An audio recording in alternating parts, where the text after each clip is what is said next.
If you want to identify songs playing nearby by using your Pixel 9a, first of all, you will have to just start by opening settings and navigate for sound and vibration, and here we can find this option called now playing.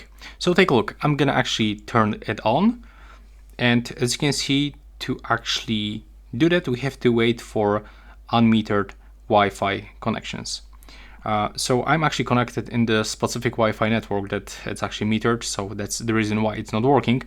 But as default, you can actually show the search button on the lock screen. And now when I'm gonna play that sound, I'm gonna also decrease sound. And when I'm gonna lock the screen of the phone, I will get recognition just right here at the top of my lock screen. As you can see here, there's even an icon that will actually search for a song after I just tap on it. And that's basically it. After this, you can just go into the settings where you can find the now playing history. So yeah, that's basically it.